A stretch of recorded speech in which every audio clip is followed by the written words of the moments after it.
Պենտագոնից հայտարարել են, որ Իրանի հետ հրադադարը դեռ ուժի մեջ է, թեև կողմերն իրար մեղադրում են զինադադարի ռեժիմը խախտելու համար։ Պետքարտուղար Մարկո Ռուբիոն էլ նշել է, որ Իսլամական Հանրապետության դեմ էպիկական ցասում գործողությունն արդեն հասել է իր նպատակներին եւ Վաշինգտոնն անցնում է հաջորդ փուլին՝ ազատություն նախագծին, որի նախանշված նպատակն է ուղեկցել Հորմուզի նեղուցով անցնող նավերը ապահովելու դրանց անվտանգությունը։ Ռուբիոն շեշտել է, որ նախագիծը բացառապես պաշտպանական բնույթ ունի։ Կրակոցներ չեն լինի, մինչև նրանք մեզ վրա չկրակեն, նշել է պետքարտուղարը։ Նրա խոսքով Թրամփը հավատարիմ է խաղաղ կարգավորմանը եւ կնախընտրեր հանդիպել Թեհրանի հետ բանակցությունների սեղանի շուրջ։ Ռուբիոն կրկնել է, որ առաջնահերթ հարցերից է Իրանի միջուկային ծրագիրը։ Սակայն ավելի ուշ Դոնալդ Թրամփը Truth Social-ում գրել է, որ ռազմական լուրջ հաջողությունների եւ դիվանագիտական առաջընթացի ֆոնին ազատություն նախագծի իրականացումը ժամանակավորապես կդադարեցվի, գնահատելու Իրանի հետ համաձայնագրի հասնելու հավանականությունը։ Ըստ Սպիտակ տան ղեկավարի համապատասխան խնդրանքով են հանդես եկել տարբեր երկրներ, այդ թվում Պակիստանը, որը միջնորդում է Թեհրան-Վաշինգտոն բանակցությունները։ Մինչ այդ Իրանի ծովային շրջափակումն ուժի մեջ է մնում, հավելել է ԱՄՆ նախագահը, նա կոչ է արել Թեհրանին սպիտակ դրոշ բարձրացնել։ Ավելի վաղ Իրանի խորհրդարանի խոսնակ Մոհամմադ Բաղեր Ղալիբաֆը հայտարարել էր, որ Միացյալ Նահանգները եւ նրա դաշնակիցները վտանգել են նեղուցում նավագնացության անվտանգությունը, խախտելով հրադադարը եւ շրջափակելով Իրանը։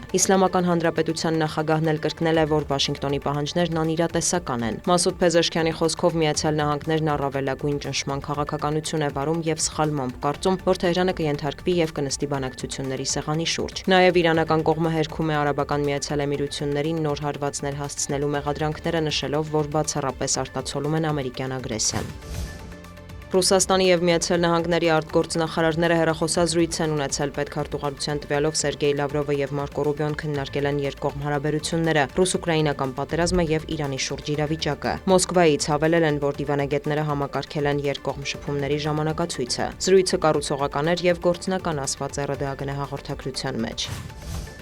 Միջազգային վերջին զարգացումները քննարկել են Իրանի եւ Չինաստանի արտգործնախարարները, հաղորդվում է, որ Աբբաս Արաղչին եւ Վանին Պեկինում վերահաստատել են դեէսկալացիային ուղղված ջանքերը շարունակելու պատրաստակամությունը եւ լիակատար հրադադարի անհրաժեշտությունը։ Վանին շեշտել է, որ տարածաշրջանը գտնվում է շրջադարձային փուլում եւ հակամարտության երկու կողմի միջև անմիջական շփումները կարեւոր են։ Արաղչին հայտարարել է, որ Թեհրանը բանակցություններում առաջ է տանում իր օրինական իրավունքներն ու շահերը եւ չի համաձայնի անարդար գործարքի։ Պեկինը Թեհրանի անկեղծ բարեկամն է եւ այսօր մեր գործակցությունը կլինի ավելի ամուր, քան երբևէ, ընդգծել է Իրանի արտգործնախարարը։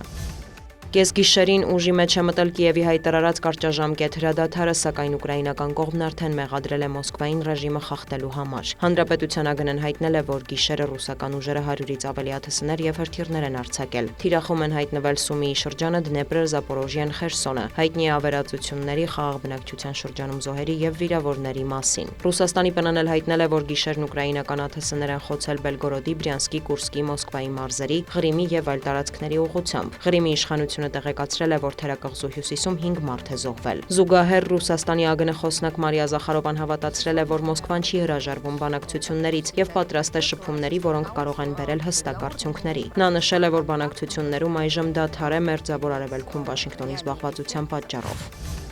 Լիբանանի նախագահը հայտարարել է, որ ՄԱԿ-ի խաղաղապահների հեռանալուց հետո Բեյրութը պատրաստ է հյուրընկալել եվրոպական ուժերին։ Ժոզեֆ Աունի խոսքով ինքը ցանկանում է պահպանել Ֆրանսիայի եւ եվրոպական այլ երկրների ռազմական ներկայությունը Լիբանանի հարավում։ Նա բարձր է գնահատել եվրոպական կողմի պատրաստակամությունը օգնելու Լիբանանի բանակին պահպանել երկրում անվտանգությունն ու կայունությունը։ Այժմ Լիբանանը եւ Իսրայելը բանակցություններ են վարում հարաբերությունների կարգավորման եւ Հեզբոլլահի զինաթափման ուղղությամբ։ Զուգահեռ հայտարարվել է հրադադարի մասին, որը սակայն չի պահպանվում։ Իսրայելի պաշտպանության նախարարը հայտարարել է, որ Հեզբոլլահը կրակի հետ է խաղում եւ այդ կրակը կարող է վտանգել Լիբանանի ապագան։ Հեզբոլլահն էլ կոչ է անում Բեյրութին դադարեցնել հրեական պետության հետ բանակցությունները եւ համախմբվել Իսրայելի դեմ։ Դիանա Գասպարյան, լուրեր։